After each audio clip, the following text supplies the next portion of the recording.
Bom dia, meus queridos do 7º A e 7º B. Hoje, 11 de agosto de 2020, nós estamos fazendo essa aula virtual para vocês terem um pouco de conhecimento. É uma aula bem explicativa com o livro didático de vocês. Vocês da 7ª série vão se acostumando para quando chegar no 8º e na 9ª, que está aqui, tudo isso vai ser reprisado lá. Vocês têm que começar a aprender agora. Agora que vocês vão entrar no conhecimento. Vocês vão pegar e na página 120 do livro didático, né, nós vamos estudar a construção do Império Português na América.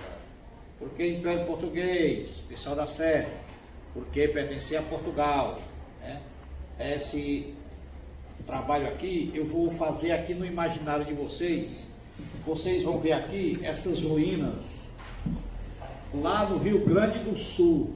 Essas ruínas é do século 17, 1628. Essas ruínas ainda hoje estão lá. Ela é visitada em cima de passeios turísticos. E essas ruínas aqui, que vocês têm aí no livro de vocês, onde deram os 7 povos das missões do Rio Grande do Sul. Os 7 povos das missões, eles eram catequização de índios, que eram levados para transformar eles em católicos, cristãos católicos, católicos cristãos, né? Os portugueses queriam fazer esse treinamento, catequizar os índios, não por uma questão de abrangência de religiosidade, mas para eles temerem a Deus e receber a escravidão como uma dádiva de Deus. Era nesse contexto que o rei de Portugal fazia com os índios. Por que isso? Porque os índios foi a primeira opção dos portugueses para serem escravos aqui na nossa terra. Esses escravos para que era, professor? Esses escravos era para produzir a cana-de-açúcar.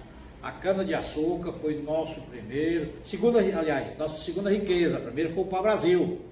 Desculpe. Primeira riqueza foi para o Brasil, que levou muita madeira lá para a Europa, porque saía aquela tinta que vocês já viram nas aulas anteriores. E quando foi colonizado, que aquela dali que eles vieram, que levaram para o Brasil, que toda a nossa colonização foi só de exploração, nunca foi uma colonização de povoamento.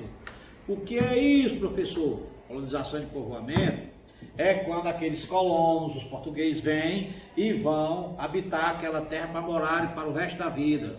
Não, eles vinham apenas para adquirir riqueza e depois voltar para o reino de Portugal, voltar para a Europa, para bancar o bichão ricão lá, que se tornavam os grandes burgueses.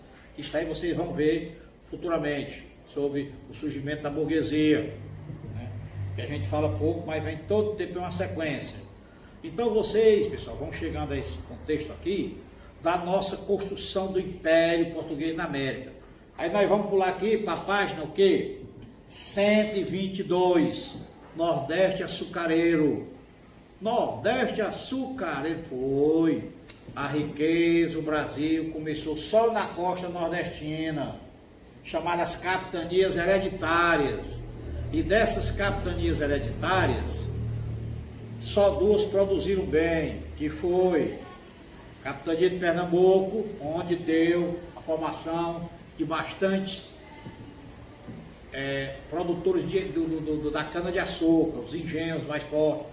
Salvador, na Bahia, que era a nossa primeira capital, onde foi habitada, né?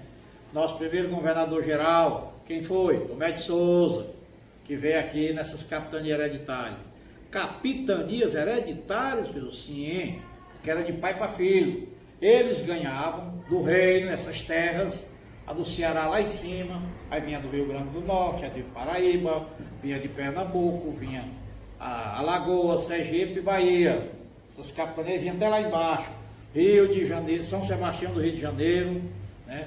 Aí ele vinha lá mais embaixo, que pegava o litoral paulista, São Sebastião não. Eu vou, no começo da aula, eu vou tentando lembrar a outra capitania que tinha, que ela fazia, o Rio Grande do Sul ainda pertencia a Espanha, no Tratado de Tordesilhas, quando tinha o Rio Grande do Sul, junto com o Uruguai, e depois surgiu as missões. As missões, quando surgiu, ele fazia parte dos dois territórios, do Uruguai e do Brasil, que o Uruguai também pertencia ao Brasil, até o século XVII. Depois passou a pertencer à Espanha e de lá ficou. Por isso que ainda hoje eles falam espanhol. Nossa história, olha, não deixe de ler o capítulo 122 até o 123, né? A história da cana-de-açúcar confunde com a do próprio Brasil, fundamental para a colonização do nosso território pelos portugueses. Eles ainda hoje desempenham um importante papel em nossa economia. Como, professor, a cana-de-açúcar, sim, nós temos que hoje um combustível chamado álcool. Esse álcool, né, que foi produzido na crise do petróleo de 1980, 79 para 80, a primeira crise do petróleo. Tudo a história ela vai e volta. Nós fomos lá na frente, agora vamos voltar. Aí nessa crise do petróleo surgiu o álcool como combustível para amenizar a crise brasileira, que não tinha a produção de petróleo que tem hoje. Nós tínhamos aberto. Voltando à nossa matéria, né? O nosso objetivo aqui é estudar o capítulo 7, Nordeste Açucareiro, né? Através desse Nordeste Açucareiro, a colônia só fazia produzir toda a riqueza, não ficava nada aqui, voltava para onde? Al rei, Portugal, que nós éramos colônia de quê? Exploração. Eles vinham só para explorar e mandar riqueza. Então, não esqueçam de ler isso, porque através dessa leitura do capítulo 122 a 123, vocês vão encontrar as respostas, todas as respostas da atividade que eu vou passar para vocês, né? Porque o açúcar era o melhor investimento? Tem no livro de vocês, vocês vão ver, na página 124, não esqueçam, é sequência, né? A Europa comprava açúcar da Ásia, mas era um açúcar feito da beterraba, com produção pequena.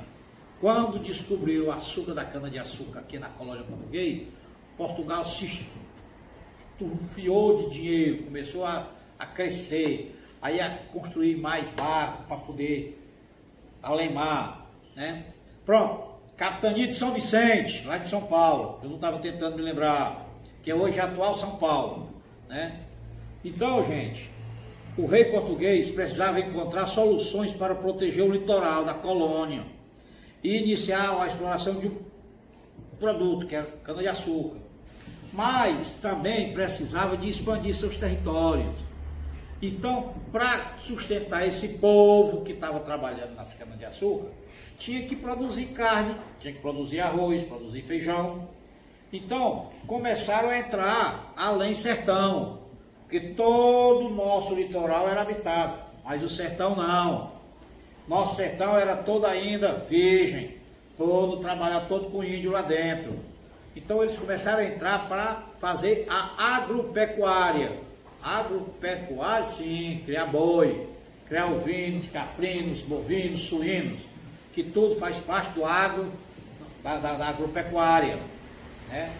Então, gente, os portugueses toda a vida quiseram mão de obra barata. Como os índios não deram certo para ser escravo, o que foi que eles fizeram? Começaram a trazer escravo da África, porque os índios se rebelavam, conheciam o território, fugiam, e eles aqui não sabiam. Começaram a trazer escravo da África. Esses escravos começaram a entrar onde? No litoral, todo ali no litoral nordestino. Um dos portos mais importantes que tinha ali, que era lá de Salvador, que ainda hoje tem, que é o Pelourinho.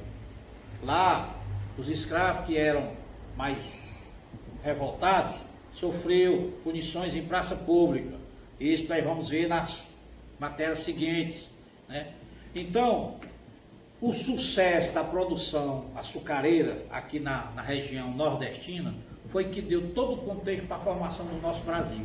Por isso que o Nordeste é um dos principais redutos da criação brasileira. Não esqueça, no Nordeste, que tanta gente discrimina lá no Sul e Sudeste, é um dos principais, né? Foi a criação aqui do nosso território chamado Brasil.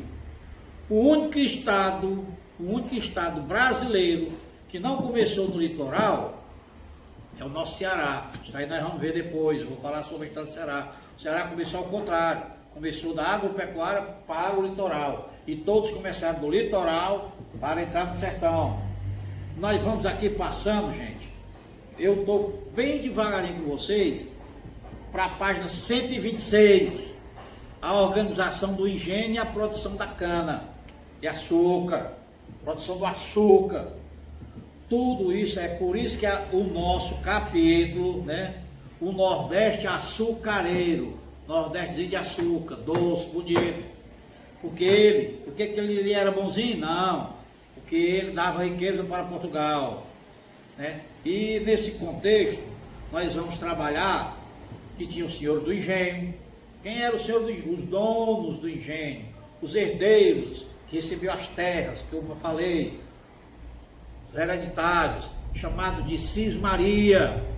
Cismaria, que é isso, professor? Pronto, cismaria eram terras dadas pelo rei de Portugal a certas famílias que tinham condições lá em Portugal, vinham, tomavam de conta daquelas terras, mas com a condição, achar o lucro com a coroa. Coroa, sim, o rei de Portugal. Quando eu falar em coroa, se lembra de rei, tá ok? Então, é nesse contexto que nós vamos ver o capítulo todinho aqui, né? A organização do engenho. Isso aí se deu, gente, mais ainda, na União Ibérica. União Ibérica? O que é isso?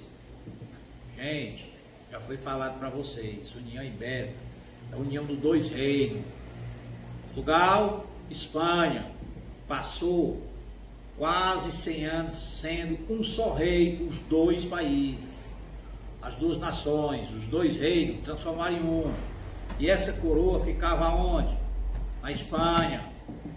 Foi nessa época aí que surgiu as grandes navegações. A rainha portuguesa patrocinou Colombo, que foi para as Américas, 1492. Depois, já no reino de Portugal, mas também pertencendo à União Ibérica, apenas tinha só um mandante, também patrocinou quem? Cabral, 1500 para o Brasil. E essa União Ibérica se deu muito fortemente, porque nessa época não existia Estado-país. Gênova, que pertencia à Itália, mas ele era uma cidade-país, era independente, falava italiano, mas eles vendiam para o serviço dele, como Colombo vendeu, ele era genovês, para a coroa portuguesa ibérica, para a coroa portuguesa espanhola. E aí vai nessa produção que a gente vai vendo a criação do nosso Nordeste, ok? Nós vamos ver só sobre isso e vocês vão fazer os trabalhos, eu quero só as respostas. As perguntas estão aqui no capítulo 125, tem 1, 2, 3 e tem 1 e 2. Capítulo 100, na página 125. É 1, 2, 3 e a 1 e a 2, que é outro contexto. E vamos lá para a página 127. Só resposta, não precisa copiar o cabeçalho. 4 e 5.